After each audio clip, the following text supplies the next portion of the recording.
Ciao friends! In this video we're going to see the tuple syntax in DAX. The tuple syntax exists in several programming languages.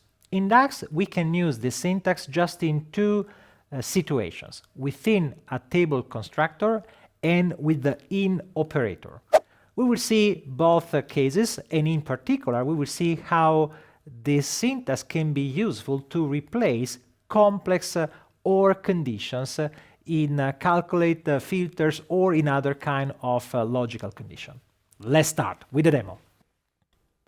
Let's start looking at the syntax of the in operator just with a single column, and then we will see how to use multiple columns with the tuple syntax. So in order to see the syntax, I want to use a query in DAX, which is the easiest way to try to code and see the result without creating reports. So we start with a calculate table where we want to filter the product table by the product color. So we assign a filter to the color column, and a common filter could be product color equal red, for example, and this returns all the colors that are red. You see that here in the column product color we only have red products. Now what if we want to get all the products that are either red or blue or white? Two options. We could write or and then repeat this syntax multiple times. So for example I could write white and then blue, and this way if I start this query again, now you see that we have 800 rows, but it's easier to see here that the product color has blue, white, and if I scroll down probably I will see also some red product. Let's take a look. Here we go. I have seen some of them. Here we go. Now the syntax works, but you have to repeat product color every time. So you probably already know that we can use in, then we can use the curly braces, and we can just separate all the possible values with a comma, and we can close the curly braces at this point.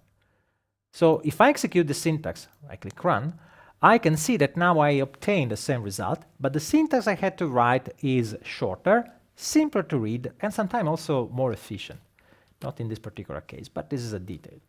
Now, what I'm using now is a syntax that is called table constructor. A table constructor is a syntax that describes a table. I can actually see the result of this table expression using evaluate, and then I paste the code and I just execute the code of this evaluate statement. So the table I described is a table that has a column named value. Value is a name that has been automatically assigned to this single column, and we got this way a table with one column and 3 rows. So the in operator just check whether this value exists in the single column of this table, of this anonymous table or unnamed table. Now, what if instead of just looking at the product color, we want to check whether we want to filter products that are in specific combinations of product brand and product color. For example, we want to get the product color that is equal to red and the product brand is equal to Contoso. So this is the case number 1, but we want to also consider another option, which is the product color. So I copy and paste this code, but for the product, for example, blue, I want to get the litware. So as you see, because I'm using different combination of different columns, I cannot use separate conditions. If I say color in red or red blue and brand in Contoso litware, I will get all the 4 possible combinations of these 4 values. Whereas in reality, I just want a specific combination, one color, one brand, another color, another brand. So I have to use this syntax. Now, if I execute the syntax that I have requested now, you see that we obtain 67 rows, which only have the combination that I asked. Now, the syntax of the table constructor, the in operator, actually allows me to create condition where I describe in, and I provide a list of rows where I include just red and contoso in the first row. Please notice the syntax I'm using. So the curly brace, this is not needed. So the curly braces is followed by a bracket here, a parenthesis that is closed at the end of the row. So this is the first row of the table we are creating in the table constructor. This table has two columns. And the second row has blue and Litware. Okay. Now, this is the table constructor. So if I use evaluate and I just copy this code and I select this code and I run, I can see that this is the table I created with my code. I'm getting red contoso, blue Litware. Now, how can I use this table constructor with the in syntax? Because now my table has two columns. Well, what I want to do, so let's remove this code from here. What I want to do, I want to actually test that the product color and the product brand exist in this list. So I want to create a specification that says if you find this specific row in that table, then this condition is true. And the way to obtain that is to use this syntax, the tuple syntax that we have in DAX. So this is the same syntax, the very same syntax that we used to describe a row in the table constructor. But we can use the syntax of the tuple before the in operator. When we do that, we are looking for at least one row that has this particular value in the first column and this other value in the second column. Of course, we need to match the number of columns we have in the table, like the in operator, as the in operator works this way all the times. So now, if I execute this code, remember, we obtain, if I remember, 67 rows or something like that, and here we go, we still have 67 rows in the result. It is visible here. So this is the syntax that we will see in more details with other examples later, but I already introduced the tuple syntax in DAX, because in many programming languages, a tuple is a list of values that describe a single entity. This entity in this case is not a table, right? Why this is not a table? If we try to execute this code, so for example, evaluate, and I just write this code. This code represents the content of a row, but it is not a table because it doesn't have the name of the columns, the data type of the columns, and so on. If I try to run this code, I get an error. This is the error we have from DAX. This operator expression is not supported in this context. Sometime you might also see other messages in the IntelliSense of Power BI Desktop, especially when you see this code. But maybe we will see something like, for example, in this case, we have this code, unexpected tuple, which exactly describe the tuple syntax of DAX that we introduced. Now, what can we do with this syntax? Well, we said a tuple should always be within a table constructor or with an in operator. So a common use case is that of creating a table. So for example, if I say, well, I want to create a table that has 1 and then low and then 0 and 100. So I'm creating a row that has 4 columns. The first is a number, the second is a string, and there are other 2 numbers. And then I continue and I create other 2 rows where I describe low, medium, high this way.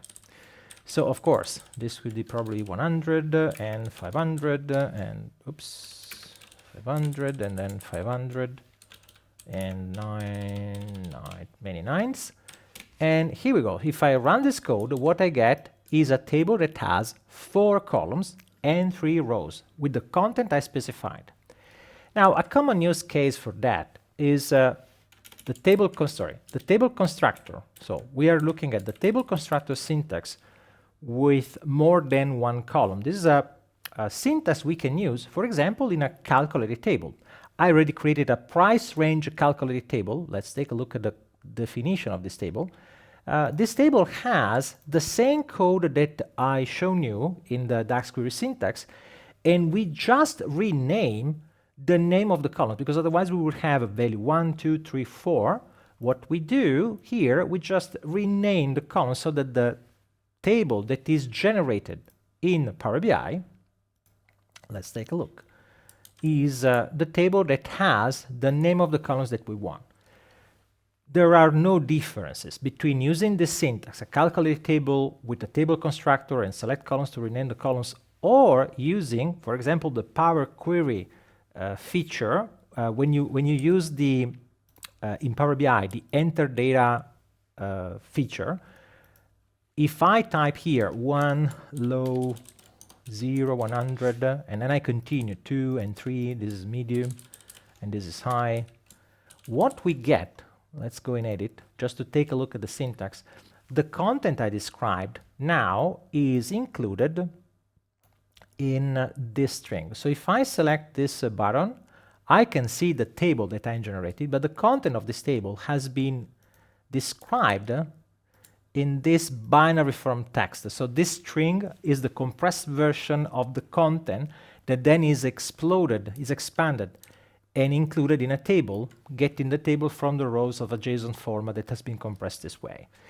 Now, it's the same result. The difference is that if you look at the source code of this syntax, you cannot see the content of the table. So you have to open this string with a specific editor here, and so at the level of source code, you don't see exactly what is the content of the table, whereas by using DAX, we could see the content of the table, in this case, price range, that is already defined with constant values, and it is visible in the code. This could be an advantage, but this is just an option we have. However, the table constructor also allows to create dynamic code. For example, I created another example of the same table, price range, where the values that we have in a few positions in our tuples are variables or expressions that we can evaluate based on the content of the model. And so, for example, in this case, we obtain a range that in some way uses the content of the model to generate a more dynamic value. So changing, refreshing the model, the content of this table will change. But once again, we are focusing on the tuple syntax. So the tuple syntax is used in a table constructor and can have any DAX expression. And the condition when you use the table constructor is that all the tuples that you use have the same number of values, because this corresponds to the number of columns in the table. So what does it mean? If we go back to the DAX query view, in a single, so first of all, we said this is a tuple. So this line, let's create a table that has only one row this way. So let me remove a few things. So this is a valid tuple, ABC 100 500. I can write something like that. I can also write, for example, a date 2020 04 27, something like that. And what I get in this case, number, string, date, number. So if I evaluate this, what I get, oh, let me try again. I said I made some mistake. Okay, here we go. So we have 4 columns. This is the content. This column is a daytime, and this other column is a string. The other 2 columns are numbers. This is the syntax of a tuple. So as we said, it's just a list of values. They could be different data types, because when we apply this to a table, every column could have a different data type. Now, the tuple itself can only be used, as I said, in a table constructor, curly braces, or before the in operator. What happens if we try to, for example, assign this a simple tuple 120 to a variable and then return xy? So this code doesn't work, and doesn't work because, as you see, there is an unexpected tuple in the assignment of a variable. So the tuple itself cannot be the result of a DAX expression. Can be used within a DAX expression, but only in specific conditions, inside a table constructor or as part of an in operator. So we already have seen a few examples of this in operator, and if you remember, we have seen let me try to undo a few times so I can recover the in operator I used here, exactly. So in this case, what I did, I used the tuple before in, and after in, I could have any table expression. So the fact that I'm using the tuples also within the table constructor is just because I used the table constructor. But here, I could use any different expression. So now this is the theory, but what is a practical use case? So let's go to the report and let's take a look at some example where we can actually use the syntax of in to simplify the DAX code. Example number one is this measure, holidays sales verbose. So as you see, this measure is part of the sales amount. So we are applying a filter to sales amount to filter only a couple of months. If we take a look at the code, we can see which months we are filtering. So let's expand this. We are filtering the sales in two specific months, December 2019 and January 2020. As you see, the syntax we had to use is an OR statement, where each condition of the OR statement is an AND condition between two columns of the date table. Ideally, we should have filtered a single column that contains both month and year. That would be more efficient, okay? But sometimes you don't simply, the model doesn't have a single optimized column for this filter. Whenever we have to filter two or more columns together, the filter condition will be less efficient, but the point now is not the efficiency, but just how much code we have to write, how easy to read the code is. And so how can we rewrite this code so that we can take advantage of the syntax that we have seen? Well, for example, we can create, so let me copy and paste this measure. We just use a different name. So I want to rename this to, for example, in. I want to use the in operator. Let's ignore this one for the moment. And I want to rewrite this code so that I say, well, I want the date month and the date year to be included in a list where I specify the possible combination. The combination number one is December 2019, comma, and the second one is January 2020. I kept in the report the original measure so that I will make sure that the result of this new measure is identical to the previous one. So now that I have defined my new measure, I fix this. I think we can discard the changes of the AND code that I created before. We don't need it. Discard. It is not working. Okay, that's fine. So let's try to use this measure sales in my report. As you see, the result is the same. What is the difference? Well, the difference is just how we wrote the code. In this case, we have to use OR, we have to use AND. In a way, now we have only 2 rows and 2 columns, but imagine you have 3 or 4 combinations of 2 or 3 columns. At that point, the list will be very long. And also, you have to pay attention. It's easier to make a mistake using an operator instead of another. So it's also harder to read. And in a way, the code using in is shorter, simpler. Most importantly, I think it's easier to understand at first sight, and it's also easier to maintain. So by reducing the amount of code we write, we have a better experience also maintaining the code. In terms of performance, this code could be slightly faster, even though the difference will not justify. I mean, if you already have code written the other way, I will not change it. Right? So the difference is not that big. But for new code, yes, of course, it makes sense to use this syntax. Now, the specific example I made now, though, is not the best way. So if we talk about performances, this technique is not the more efficient one. There is another one that is more efficient because we are writing calculate and we are specifying a filter for calculate. So let's take a look at another option we have, not using the in operator. Come on, I don't want this.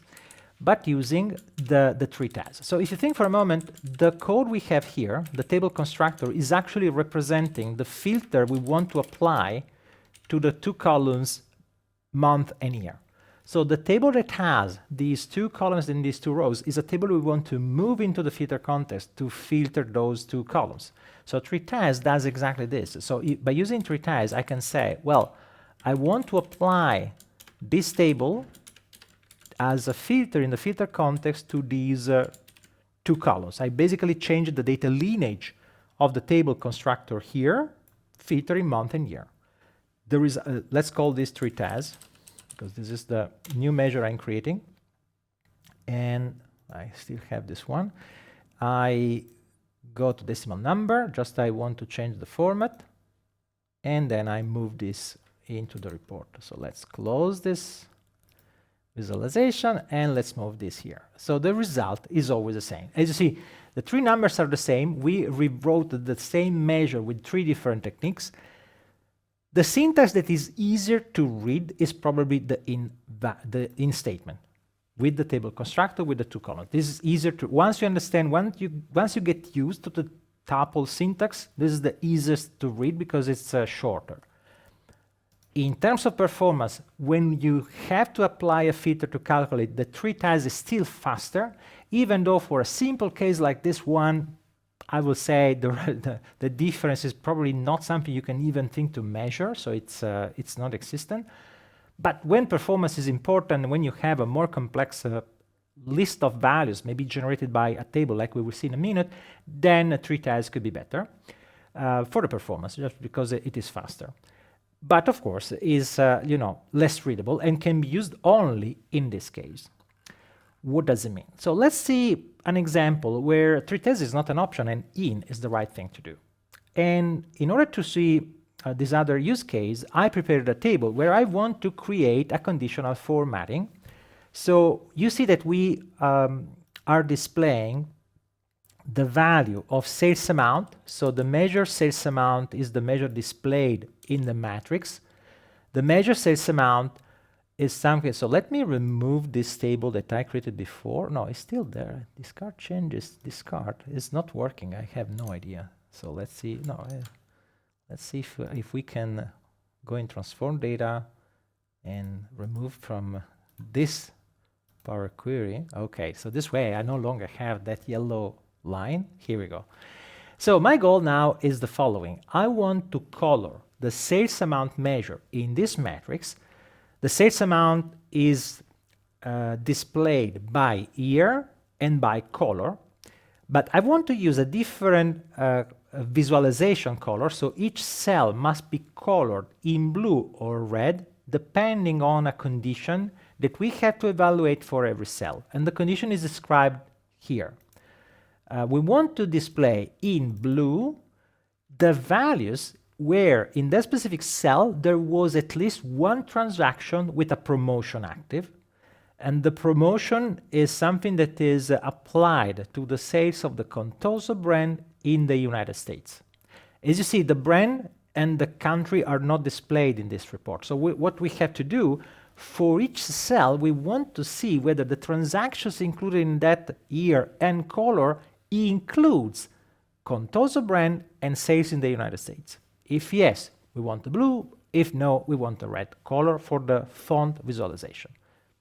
It's an arbitrary condition. It's just to show a possible use of the tuple syntax with the in operator in a measure. How do we implement that? So we want to change in the cell elements. We want to change the font color here. So the font color can be assigned to a measure. Now, by default, there is a visualization that uses a gradient. We don't want to use this visualization, but in order to use the visualization where I control by using a particular condition that is defined in the DAX code, I have to use a field value. Actually, I want to create a rule, but the rule is so complex that I have to create a measure to generate the color that I want. At this point, I have to create the measure I need, so I go out from this, and I create a promotion color measure. Actually, I already created it, so we can take a look. And the idea is that if the condition I want, Contoso, brand Contoso, United States country, if this tuple is in the list of, let's take a look at this summarize. The summarize is creating a table that has two columns, and these two columns are brand and store country, which is exactly what I want to compare. And summarize the sales product brand store country retrieves those existing combinations in the current filter context of brand and country. So for a given cell, this is the list of brands and country that exist in the transaction that have been aggregated for that sales amount. What we want to do, so this is a table. In this case, we are not using a table constructor. We're using a table that is different for every cell of the report. And we want to check whether this table has at least one row that includes Contoso in the first column and United States in the second one. So we're using the tuple before in, and because the tuple has two values, we want a table that has two columns after the in statement. In this case, instead of using the table constructor with a fixed table, we are generating the table dynamically for each cell, for each measure. When this condition is true, we want the color blue, otherwise we want the color red.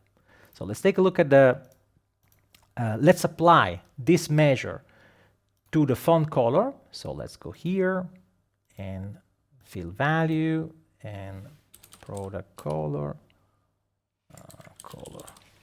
promotion color. Okay, and here we go. We have the color that we requested. Now, this is one case where the syntax within is probably the easiest one to write and also the faster one. Why? Because in this case, I prepared a couple of examples to show what can we do by using other syntaxes. And you will see that it is long.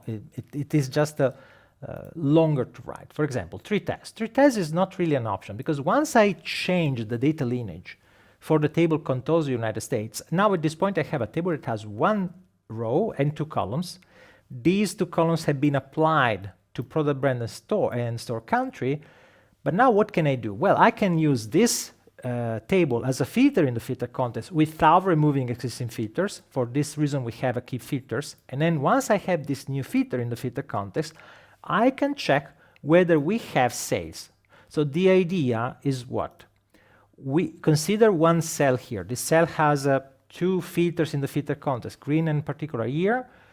We generate an additional filter. We apply this filter without removing existing filters. At that point, if we still have rows visible in sales, we still have numbers for that particular combination. So we know that there is some transaction that correspond to that particular combination of brand and country. And so if this is not empty, then we want to display blue, otherwise red. Now, it's just more complex. I mean, I can write this code, but this is actually, I spent a lot of time explaining what we're doing, while the syntax written within, in some ways, is more clear. We want to check whether this, let's say, row, it's not a row, but it's a tuple, if this tuple exists in the list of rows that are returned by this summarize. Yes, you still have to understand what summarize does, but the idea is that this is more intuitive compared to the tree test syntax. This works, though, when we have one combination and we want to check if that combination exists in the list. What if we had two combinations? For example, Contoso United States or, I don't know, Litware and Canada, something like that. So we have a list. Well, in that case, probably repeating this entire expression with another OR condition and repeating this with another tuple, that would be too expensive because we will evaluate it twice against a table that could be larger. So it doesn't make much sense.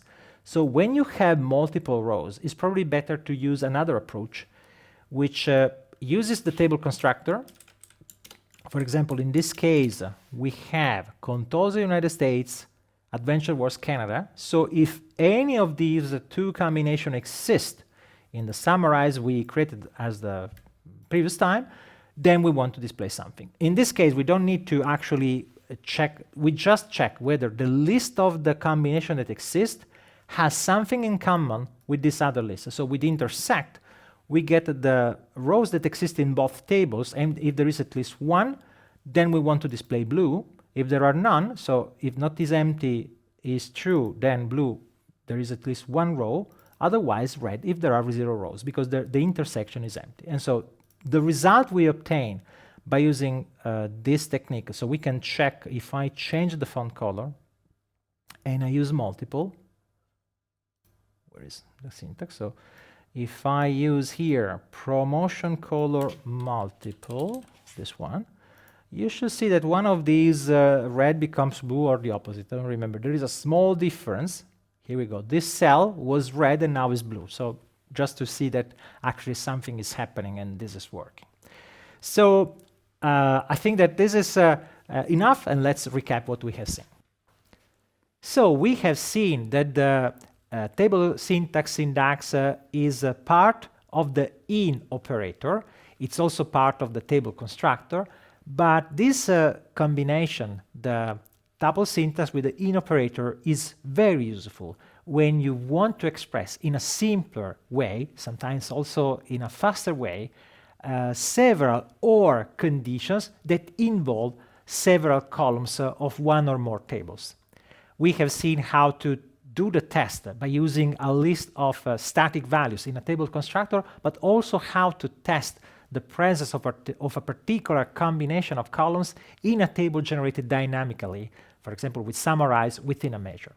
So knowing the tuple syntax can make the code simpler to read, to write, and sometimes also faster, even though, remember, for calculate, using treetest could be slightly faster, even though the code could be more convoluted to read. So when the performance is not an issue, in is always a good solution, even when you have multiple columns to test. Enjoy DAX!